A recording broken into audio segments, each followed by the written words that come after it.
The Book of Wisdom,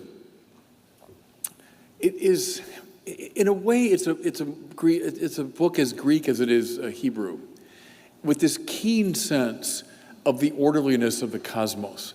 And we heard it reflected in that beautiful psalm, that the heavens proclaim the glory of God. Many have argued that the modern sciences would never have gotten off the ground unless scientists believed in some deep level in the radical intelligibility of the world. And again, we take it so for granted, but think about that. It's strange that we should assume that every nook and cranny of the universe, on the grandest scale, on the smallest microscopic scale, is marked by intelligibility, ordered patterns. Why should that be true? Wouldn't it be far more reasonable to assume the universe would just take on a sort of chaotic form? Things kind of left to themselves tend to fall back into chaos.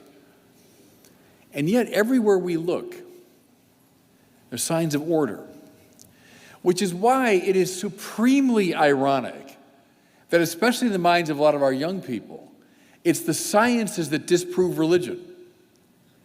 Can I make bold to say, au contraire, right? And I really mean that. On the contrary, the sciences prove the truth of religion. Because how do you explain radical universal intelligibility without appealing to some creative intelligence? And mind you, every single one of the founders of modern science, without exception, held this to be axiomatic, that they were discerning the patterns that reflect the mind of God. I found some traction, actually, apologetically, with this approach. Young people who revere the sciences, and God bless them for it. Science, that's the criterion of truth. Okay, fair enough. But go all the way to the bottom of the sciences, and you find exactly what the Book of Wisdom talks about. Exactly what the psalmist sings about. The heavens proclaim the glory of God. There's a related one I find also useful apologetically with young people. Young people are passionate about certain moral themes, aren't they? They're against the abuse of women, they're against slavery, they're against racism, and so on. And good for them. They're right to be against those things. The question I ask is, where do you think these objective moral values come from? Because no young person would say, well, that's just my little private opinion, and you're entitled to yours. No, they're going to fight you, tooth and nail to say that sexism is wrong and racism is wrong and slavery is wrong. Sure they will, and they're right to do it. But it begs that question.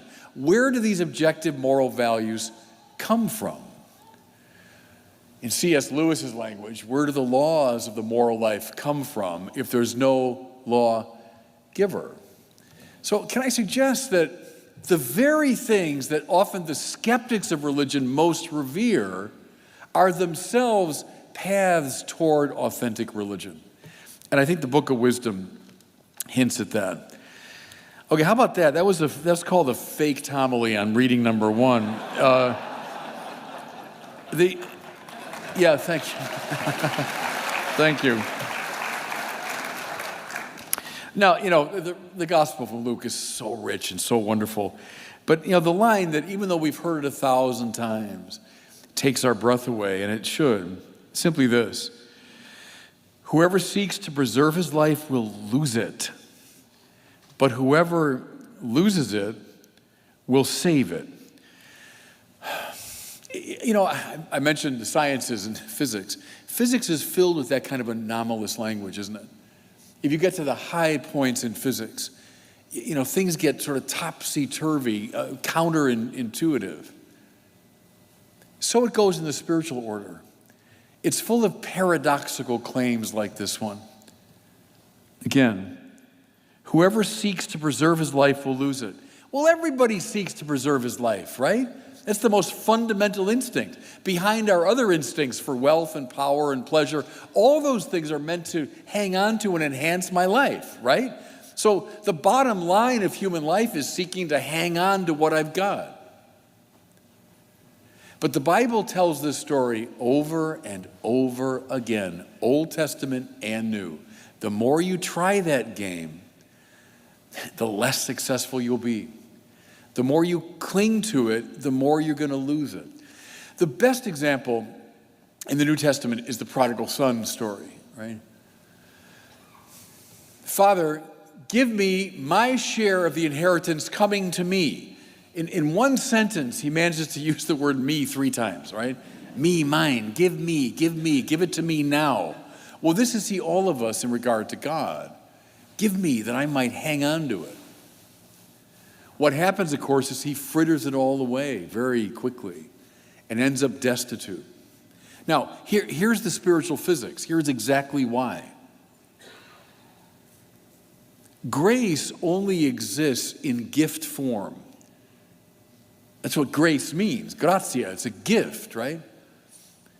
Whatever we have, whatever exists in the world is a grace because it comes from God's love. So whatever exists in gift form. Therefore, if you want to hang on to it, you've got to give it away. And you'll find as you give it away, you get more. And when you get more, you give that away and you get more. And what happens is now you live in this kind of loop of grace. You live on the edge. You live on the fly. That's why, to me, it's so ironic. In the eyes of the world, religion is kind of this nerdy, it's just for these fuddy-duddy type people. And, living in Las Vegas, we're living on the edge. No, they're not. They're living in the most tiresomely boring manner you can imagine. I mean that. We're the ones, if we take this language seriously, who are living on the edge. Think of the great saints. And our saint for today, Elizabeth, I love her story, this great queenly figure, this high, royal, regal figure who gives it away. She gives it away to serve the poor. When we give grace away, we get more grace, and then we give that away and we get more grace, and we live in that edgy space, risking it all, risking it from moment to moment. What do I know? I don't quite know what's going to come next, but whatever I have, I give.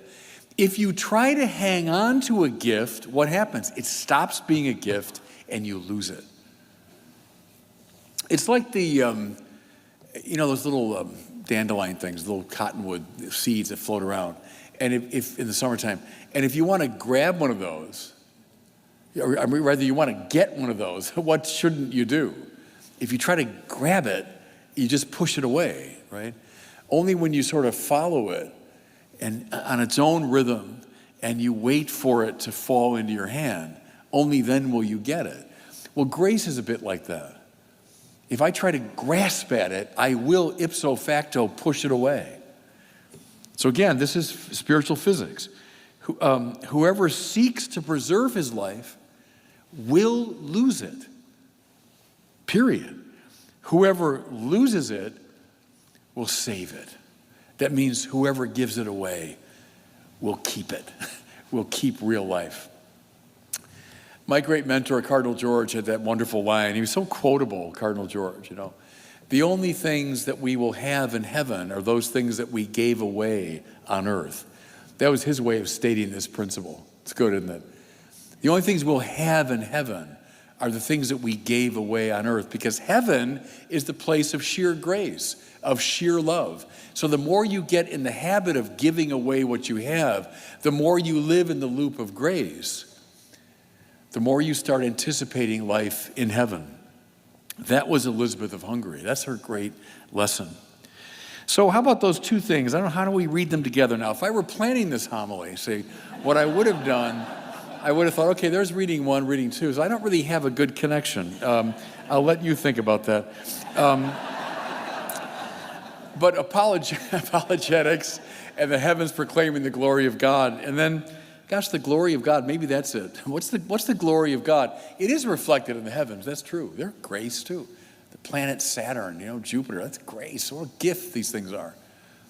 And that's where the glory of God is made manifest, when we participate in that loop of grace and allow the divine life to come more and more to life in us.